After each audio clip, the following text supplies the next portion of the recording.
नमस्कार साथियों, मैं doctor Manoj Ahuja Ahuja news channel में आपका हार्दिक अभिनंदन करता हूं। आहूजा न्यूज बुलेटिन देखने से पहले हम आपको बता दें, हमारा न्यूज चैनल कोई प्रोफेशनल चैनल नहीं है। कानून की विशेष जानकारियां दिखाना, मौजूदा विधानसभा से संबंधित महत्वपूर्ण खबरें दिखाना और हमसे जो लोग जुड़े हुए हैं, हमारे सब्सक्राइबर्स, हमारे मित्र, हमारे शुभचिंतक, उनसे जुड़ी हुई महत्वपूर्ण खबरें दिखाना हमारे आहूजा न्यूज चैनल की पहली प्राथमिकता में शामिल है। आप भी हमारे आहूजा न्यूज चैनल के सदस्य बने। अगर आपने हमारे चैनल को सब्सक्राइब नहीं किया है तो सब्सक्राइब करें। तो आइए देखते हैं आज की विशेष खबरें आहूजा न्यूज चैनल बुलेटिन पर। सुप्रीम कोर्ट ने अपनी 9 वर्षीय बेटी के यौन उत्पीड़न के आरोपी व्यक्ति को मेडिकल जांच कराने का निर्देश दिया, साथ ही कहा कि उसका इनकार जांच में सहयोग न करने के बराबर होगा। कोर्ट पीड़ित लड़की की मां द्वारा दायर याचिका पर सुनवाई कर रहा था, जिसमें कर्नाटक उच्च न्यायालय के उस आदेश को चुनौती दी गई थी, जिसमें आरोपी को मेडिकल जांच के लिए उपस्थित होने के लिए कहने वाले पुलिस नोटिस पर रोक लगाई गई थी। शुरू में उच्च न्यायालय ने आरोपी के खिलाफ बलपूर्वक कार्रवाई पर रोक लगाने का आदेश पारित किया था। यह आरोपी द्वारा जांच में सहयोग करने की शर्त पर था। उच्च न्यायालय के आदेश के बाद जब पुलिस ने आरोपी को मेडिकल जांच के लिए उपस्थित होने के लिए नोटिस जारी किया तो उसने इसका विरोध किया। उसने उच्च न्यायालय के समक्ष एक आवेदन दायर किया, जिसमें कहा गया कि जांच अधिकारी उसे गिरफ्तार करने की धमकी दे रहा है यदि वह उसी अस्पताल में मेडिकल जांच के लिए खुद को प्रस्तुत नहीं करता है जहां पीड़िता की जांच की गई थी। इसके बाद उच्च न्यायालय ने नोटिस पर रोक लगा दी, जिसमें आरोपी को मेडिकल जांच से गुजरने के लिए कहा गया था। ये देखते हुए कि उच्च न्यायालय का पहला अंतरिम आदेश आरोपी द्वारा जांच में सहयोग करने के अधीन था, सर्वोच्च न्यायालय ने कहा कि मेडिकल जांच से इनकार करने से पता चलता है कि वह जांच में सहयोग नहीं कर रहा है। न्यायमूर्ति पीवी संजय कुमार और ऑगस्टीन जॉर्ज मसीह की पीठ ने कहा, किसी भी स्थिति में उसका ये स्पष्ट बयान कि वह मेडिकल जांच नहीं करवाना चाहता है, ये दर्शाता है कि वह जांच में सहयोग करने के लिए तैयार नहीं है। पीठ ने कहा, प्रतिवादी संख्या 2 को धारा 41A के नोटिस का अनुपालन करना होगा और जांच अधिकारी के निर्देशानुसार खुद को मेडिकल जांच के लिए प्रस्तुत करना होगा। वह बिना किसी ठोस आधार के उस मेडिकल सुविधा के बारे में आशंका व्यक्त नहीं कर सकता है जिसके लिए उसे भेजा जा रहा है। उच्च न्यायालय के विवादित आदेश पर रोक लगाते हुए पीठ ने आरोपी को 10 जुलाई 2024 को सुबह 10 बजे मेडिकल जांच के लिए जांच अधिकारी के समक्ष उपस्थित होने का निर्देश दिया। हम कर्नाटक उच्च न्यायालय द्वारा 2024 के IA नंबर 2 में पारित दिनांक 23 मई 2024 के आदेश पर रोक लगाने के लिए बाध्य हैं। प्रतिवादी नंबर 2 को चिकित्सा परीक्षण के लिए 10 जुलाई 2024 को सुबह 10 बजे जांच अधिकारी के समक्ष उपस्थित होना होगा। यह मामला यौन अपराधों से बच्चों के संरक्षण अधिनियम 2012 POCSO अधिनियम की धारा 6, 10, भारतीय दंड संहिता 1860 की धारा 376 और किशोर न्याय, बच्चों की देखभाल और संरक्षण अधिनियम 2015 की धारा 75 के तहत गंभीर अपराधों से जुड़ा है। याचिकाकर्ता की ओर से सर्वोच्च न्यायालय में उपस्थित अधिवक्ता श्री ए वेलन AOR और सुश्री नवप्रीत कौर ने प्रस्तुत किया कि विवादित आदेश में यौन संभोग का संकेत देने वाली चिकित्सा रिपोर्ट और धारा 164 CRPC के तहत पीड़िता के बयान को नजरअंदाज कर दिया गया, जिससे आरोपी को फंसाया गया।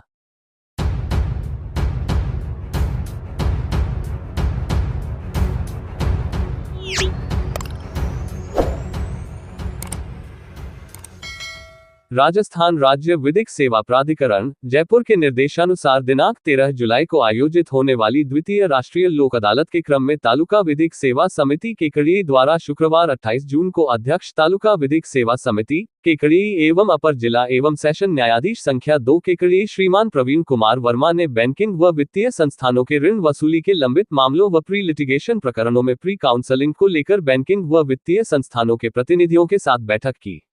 श्रीमान प्रवीण कुमार वर्मा ने प्री लिटिगेशन प्रकरणों को चिन्हित करने व समय पर नोटिस जारी करवाने के निर्देश दिए ताकि ज्यादा से ज्यादा प्री लिटिगेशन प्रकरणों का लोक अदालत के माध्यम से निस्तारण किया जा सके। इस अवसर पर SBI केकड़ी शाखा के मुख्य प्रबंधक श्री दिनेश कुमार सिंह, बड़ौदा राजस्थान क्षेत्रीय ग्रामीण बैंक केकड़ी के शाखा प्रबंधक श्री संजय कुमार दीक्षित तथा सहायक प्रबंधक श्री अरविंद कुमार मीना तथा यूको बैंक केकड़ी से संबंधित लंबित ऋण वसूली के प्रकरण के प्रतिनिधि के रूप में अधिवक्ता श्री राम सिंह राठौड़ भी उपस्थित रहे।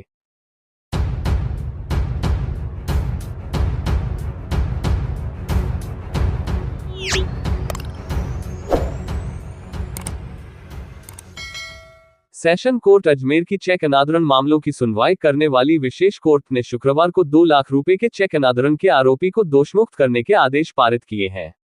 आरोपी के अधिवक्ता यश सिंह रावत ने बताया कि शुक्रवार को श्रीमान विशिष्ट न्यायिक मजिस्ट्रेट नी कोर्ट संख्या 2 अजमेर की पीठासीन अधिकारी श्रीमती हिमानी जैन द्वारा 2 लाख के चेक अनादरण के आरोपी हिमराज पुत्र धर्माराम निवासी नांद पुष्कर जिला अजमेर को दोष मुक्त करने के आदेश पारित किए हैं।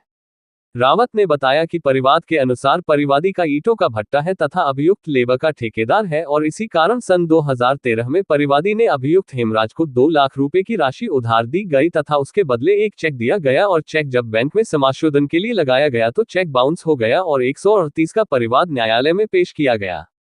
ट्रायल के दौरान परिवादी की मृत्यु हो जाने के पश्चात उसका पुत्र खेमचंद प्रजापति रिकॉर्ड पर आया तथा उससे की गई जिरह में वह पैसे उधार देने की तारीख, वित्तीय क्षमता, पैसे देने के दौरान कौन कौन मौजूद था बताने में असमर्थ रहा। इसके साथ ही बैंक मेमो पर कोई सील मोहर भी नहीं थी, ना ही उसे साबित करने के लिए बैंक मैनेजर को तलब कराया गया।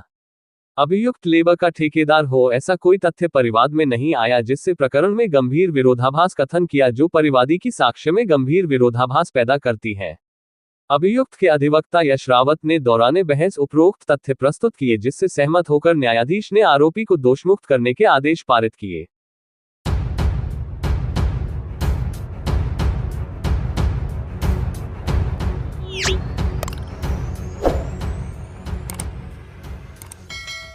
शुक्रवार 28 जून को राजकीय विधि महाविद्यालय अजमेर में डॉक्टर भीमराव अंबेडकर विधि विश्वविद्यालय के परीक्षा नियंत्रक के नाम अखिल भारतीय विद्यार्थी परिषद के प्रदेश कार्यकारिणी सदस्य राजेंद्र गुर्जर के नेतृत्व में परीक्षा तिथि में संशोधन कर 1 सप्ताह आगे बढ़ाने हेतु ज्ञापन दिया।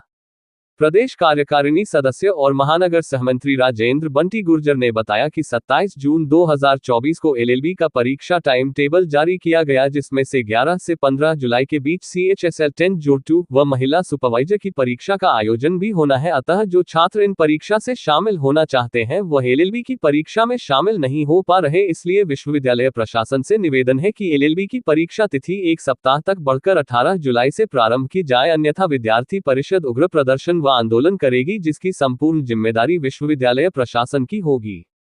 इस अवसर पर योगेश गुर्जर, राजेश गुर्जर, जसवंत सिंह आदि कार्यकर्ता उपस्थित रहे।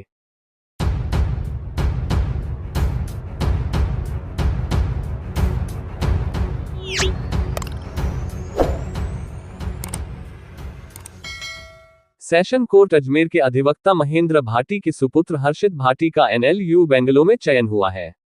एडवोकेट भाटी ने बताया कि हर्षित ने क्लास 24 में शानदार सफलता हासिल करते हुए बाद ऑल इंडिया में 37वीं रैंक तथा OBC कोटा में 7वीं रैंक प्राप्त की थी, जिसके चलते उसका चयन नेशनल लॉ यूनिवर्सिटी बेंगलुरु में हुआ है जो विधि की पढ़ाई के क्षेत्र में देश का नंबर 1 संस्थान है। इस मौके पर अधिवक्ता व नोटरी पब्लिक महेंद्र भाटी ने बताया कि उनका बेटा हर्षित भाटी हर दिन कुछ नया सीखने की ललक और अपने भविष्य के प्रति सजग रहते हुए आसमां में उड़ने की अभिलाषा रखता है, जिसने 12वीं तक की पढ़ाई अजमेर के सुप्रसिद्ध शिक्षण संस्थान मयूर स्कूल से की तथा आगे वह कानून की पढ़ाई करना चाहता था, जिसके चलते उसने क्लेट का एग्जाम दिया, जिसमें सफलता मिलने पर अब वह आगे की पढ़ाई बेंगलुरु से करने जा रहा है। बेटे हर्षित को मिली इस महत्वपूर्ण सफलता से एडवोकेट महेंद्र भाटी सहित परिवार में खुशी का माहौल है। अपने बेटे का बेंगलुरु में एडमिशन करवाने के बाद भाटी ने अपने इष्ट देवता का आभार व्यक्त करते हुए बेटे की सफलता के लिए उसे आशीर्वाद व शुभकामनाएं दी है। वहीं भाटी के पुत्र को मिली इस सफलता पर एडवोकेट डॉक्टर मनोज आहूजा ने भी भाटी को बधाई देते हुए उनके सुपुत्र हर्षित के उज्जवल भविष्य के लिए शुभकामनाएं दी है।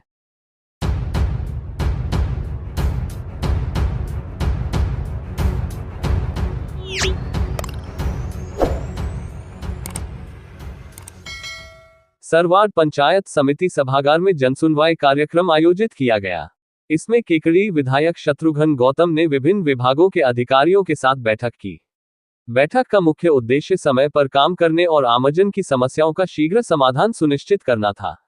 विधायक गौतम ने विकास कार्यों में लापरवाही बरतने पर भगवानपुरा के सचिव को कड़ी फटकार लगाए और उन्हें नियमित रूप से पंचायत में बैठने के निर्देश दिए। उन्होंने सभी गांवों में बरसात के मौसम में नालों की सफाई कार्य को नियमानुसार सुनिश्चित करने के निर्देश भी दिए। भाटोलाव ग्राम के विकास अधिकारी के पंचायत मुख्यालय पर नियमित रूप से उपस्थित नहीं होने और कार्य में लापरवाही बरतने पर विधायक गौतम ने उन्हें निलंबित करने के निर्देश दिए। बैठक में उपखंड अधिकारी गुरु प्रसाद तंवर, तहसीलदार रणछोड़ लाल, विकास अधिकारी त्रिलोकराम दहिया, सरवार थाना प्रभारी सत्यवान मीणा, सराना थाना प्रभारी विजय मीणा सहित कई विभागों के अधिकारी उपस्थित रहे। विधायक गौतम ने सड़क, बिजली, पानी आदि की समस्याओं को सुना और संबंधित अधिकारियों को जल्द से जल्द समाधान करने के निर्देश दिए। जनसुनवाई कार्यक्रम में जनता ने अपनी समस्याओं को खुलकर रखा और अधिकारियों ने उनकी समस्याओं का समाधान करने का आश्वासन दिया। कार्यक्रम के अंत में विधायक गौतम ने सभी अधिकारियों को जनता की समस्याओं के प्रति संवेदनशील रहने और त्वरित समाधान प्रदान करने के निर्देश दिए।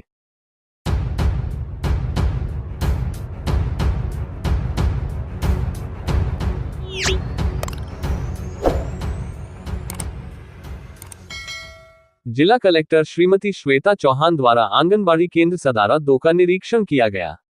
निरीक्षण के दौरान आंगनबाड़ी केंद्र के बच्चों से जिला कलेक्टर ने बातचीत की, बच्चों की वॉकबुक्स में बच्चों द्वारा की गई गतिविधियों का अवलोकन किया।